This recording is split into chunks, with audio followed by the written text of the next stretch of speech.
Hello વિદ્યાર્થી મિત્રો, આપણે આજે જોવાનું છે ધોરણ 9 નું ચેપ્ટર 11 પૃષ્ઠફળ અને ઘનફળનું ઉદાહરણ નંબર 3. હવે ઉદાહરણ નંબર 3 માં તમને શું કહેવા માંગે કે ભાઈ એક મકાઈના ડોડા આકારનો લગભગ શંકુ જેવો હોય છે. આ તમને આકૃતિ પાઠ્યપુસ્તકમાં આવેલી છે, બરાબર? એવી મને આ દોરતા આવડતી નથી, બરાબર? તો મકાઈનો ડોડો છે એ કેવા આકારનો છે? લગભગ શંકુ આકારનો. શું હોય? એક શંકુ આકાર બનાવો.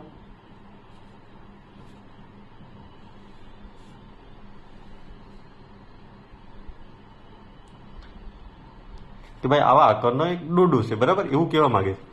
તેના સૌથી પહોળા ભાગની ત્રિજ્યા એટલે આ થશે ને, અહીંથી આ શું થશે? આર. ત્રિજ્યા તમને કેટલી આપેલી છે? 2.1 સેમી, બરાબર? અને લંબાઈ એટલે હું ઊંચાઈ આપેલી. ઊંચાઈ એટલે આ ઊંચાઈ થઈ, આ એચ ને આ શું થશે? એલ થઈ. ઊંચાઈ એટલે એચ કેટલી આપેલ છે? 20 સેમી, બરાબર? હવે જો ડોડાની પ્રત્યેક 1 સેન્ટીમીટર સ્ક્વેરે સપાટી પર આવેલ આશરે 4 મકાઈના દાણા હોય તો આખા ડોડા પર કુલ કેટલા દાણા હશે આપણે શોધવાનું. મતલબ તમને શું કહેવા માંગે કે આ જે એક શંકુ આકારનો ડોડો છે, બરાબર, એનો પ્રત્યેક 1 સેમી એટલે કે સમજો કે આ એટલું 1 સેમી છે, બરાબર? આ 1 સેમીમાં કેટલા દાણા આવે? 4 દાણા આવે. કેવાના? આ ડોડાના, બરાબર? તો ડોડાના 4 દાણા એટલા 1 સેન્ટીમીટરમાં આવે તો આખા ડોડામાં કેટલા દાણા હશે, બરાબર? એ આપણે શોધવાનું. તો 1 સેન્ટીમીટર એટલામાં તમને કેટલા કીધા? 4 દાણા. તો આખું આપણે શોધવું હોય તો શું શોધવું પડે? વક્ર સપાટીનું ક્ષેત્રફળ શોધવું પડે ને, હા કે ના? તો વક્ર સપાટીનું ક્ષેત્રફળ શોધવું હોય તો તમને ખબર છે એનું સૂત્ર છે પાઈ આર એલ. તો તમને આ એચ આપેલ છે, એલ આપેલ નથી. તો આપણે એલ શોધવું હોય તો એલ નું સૂત્ર શું હતું ભાઈ? કે એલ સ્ક્વેર બરાબર એ સ્ક્વેર પ્લસ આર સ્ક્વેર, હા કે ના? તો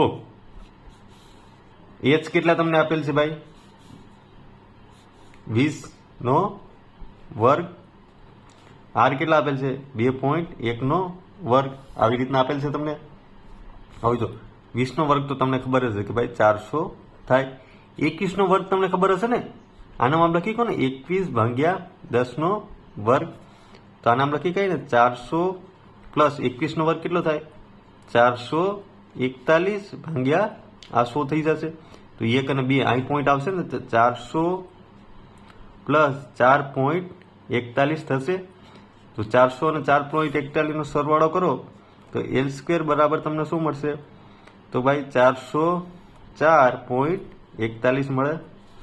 તો એલ બરાબર તમને શું મળે? વર્ગમૂળમાં 404.41 મળે, હા કે ના? હવે 404 નો વર્ગમૂળ કાઢવું હોય તો તમને બહુ આમ ફાફા મારો. તો આપણે એ ખબર છે કે ભાઈ 20 નો જ્યાં ખાલી રફ કામ છો, 20 નો વર્ગ કરો તો શું મળે તમને? 400 મળે. તો આ 400 થી કેટલું વધારે છે? 4 છે ને? 4 વધારે છે. 4 આંકડા 400 આમાંથી કોમન કાઢી નાખું તો 4 આંકડા વધારે 4.41 એવું વધારે છે ને. તો એ લગભગ આસપાસ કેટલા આવતું હશે? તો 21 નો આપણે વર્ગ કરશું તો શું આવશે? 441 આવે છે ને. તો 20 અને 41 માં જો કેટલો ફરક છે? 441 અને 460. મતલબ કે આ 20 ની આજુબાજુ આવતો 20 પોઈન્ટ સમથિંગ શું આવતું હશે? આપણે જોઈએ તો કે 20 પોઈન્ટ સમથિંગ આવતું હશે. 4 છે ને, તો 9 8 એવું આજુબાજુ આવતું હશે, બરાબર? 5 જેવું, બરાબર? તો આને આપણે આમ લખી શકીએ કે ભાઈ 2.11 કેમાં આવશે? સેન્ટીમીટરમાં, બરાબર? 2 આમ લાંબી રીતના આવતું હશે. મેં મારી રીતને લખ્યું, બરાબર? મેં કઈ વર્ગમૂળ કાઢ્યું નથી. એટલે મતલબ કે એલ તમને આવી રીતના મળે, 2.11 જેવો મળે સમથિંગ, બરાબર? એટલું યાદ રાખવાનું ભાઈ.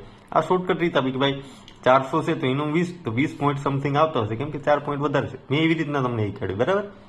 બાકી બીજી રીતે બધું અલગ જ છે. અને વર્ગમૂળ કાઢશો તો બી 2.11 કે કંઈક અલગ આવતો હશે, બરાબર? 2.11 તો લાસ્ટમાં આવતું જ હશે. હવે એલ મળી જાય તો આપણે ખબર સૂત્ર શું છે? શંકુની વક્ર સપાટીનું ક્ષેત્રફળ બરાબર પાઈ આર એલ. પાઈ કેટલા થશે? 22 ભાગ્યા 7 ગુણ્યા આર કેટલા છે આપણે 2.1 ને એલ કેટલા મેળા 20.11 મેળા, હા કે ના? હવે જો 22 ભાગ્યા 7, આ 2.1 નું આમ લખીશું ને 21 ને ભાગ્યા 10 લખી શકું, ગુણ્યા આ 2011 નું આમ લખી કો ને ભાગ્યા કેટલા થશે 100 થશે ને, હા કે ના? હવે 22 ગુણ્યા હું 2011 ગુણ્યા 21 કરું તો હું આમ નોર્મલી ગણું ગુણાકાર 2 એકુ 2, 2 એકુ 2, 2 0 2 2 4 પ્લસ 1 એકુ 1, 1 એકુ 1 0 ને 2, 1 ના 1 2 ને 1 3, 2 ના 2 2 ના 2 અને 4, રેડી? આવી રીતના થાય. પણ જો આ ઉડે ને 7 તેરી 21 થાય તો 22 ગુણ્યા 3 ગુણ્યા 2011 ભાગ્યા તમને શું મળશે? શું મળશે ને? આ આપણે કેન્સલ કરો, આપણે આનું કંઈ કામ નથી, કેમ કે આગળ જોયું તો ખબર પડી કે ભાઈ આ 7 તેરી 21 ઉડે છે. હવે કંઈ ઉડે નહીં ને, છેલ્લે તો 0 જ આવી જાય તો 211. હવે કરીએ 211 ગુણ્યા 3 કરીએ આપણે તો 3 એકુ 3 3 એકુ 3 0 3 દુ 6 તો કેટલા મળશે? 22 ગુણ્યા 6033 ભાગ્યા 1000, હા કે ના? હવે આનો ગુણાકાર કરીએ ગુણ્યા 22, 2 નો 0 3 દુ 6 3 દુ 6 2 0 0 6 દુ 12 પ્લસ 3 દુ 6 3 દુ 6 0 ના 0 6 દુ 12, 6 ના 6 ને 6 12, વિધા પડી 1, 6 ને 1 7, 2 ના 2 2 ને 1 3 ને 1 ના 1 તો તમને જવાબ શું મળ્યો? 132.726 ભાગ્યા 1000. પોઈન્ટ હટાડો તો 1 2 ને 3 અહીં આવશે ને તો તમને મળશે હું 132.726 કિમાં મળશે સેન્ટીમીટર સ્ક્વેરમાં. તો આપણે આ કુલ દોડાને હું ક્ષેત્રફળ શોધી લીધું. હવે તમને આપેલું શું હતું કે 1 સેન્ટીમીટર સ્ક્વેરે 4 દાણા છે, બરાબર?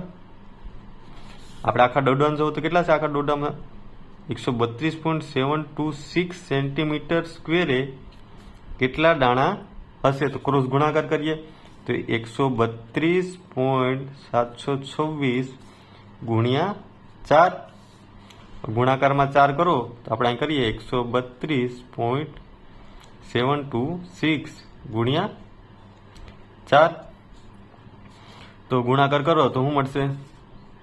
6 4 24,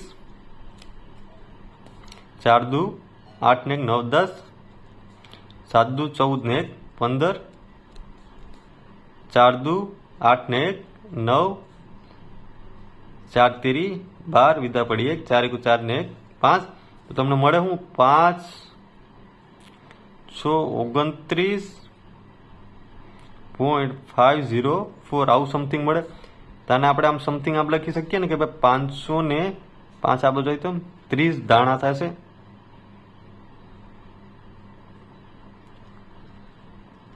હા કે ના? 530. સોરી જો આમાં એક આપણી ભૂલ થઈ. ક્યાં ભૂલ થાય ભાઈ? જો ગુણાકારમાં શું છે? 7 4 28 થશે, 28 ને 29 એટલે 9 અહીં આવશે ને 2 અહીં આવશે, 4 દુ 8 ને 9 10 એટલે અહીં 0, વિધા પડી 1, 4 તેરી 12 ને 1 આ 3 આવશે, વિધા પડી 1, 4 એકુ 4 ને 1 5, બરાબર? ભાઈ ગુણાકારમાં ધ્યાન રાખવાનું, મારાથી ભૂલ થાય તમારાથી બી થાય. તો 530.904 એવું મેળવ્યું. તો આપણે લગભગ આમાં કેટલા લખી શકીએ? 531 દાણા. રેડી? તો આ તમારો આન્સર થઈ ગયો. રેડી? મારો ગુણાકારમાં 7 4 28 થાય ને, મેં કેટલા 25 લખી નાખ્યા, બરાબર? 7 4 28 ને 1 આ 29 તો 9 આય ને 2 આય. રેડી? તો આવી રીતના કરવાનું છે. જો વિડીયો પસંદ આવ્યો હોય તો લાઈક એન્ડ સબસ્ક્રાઈબ કરતા ભૂલતા નહીં. Thank you.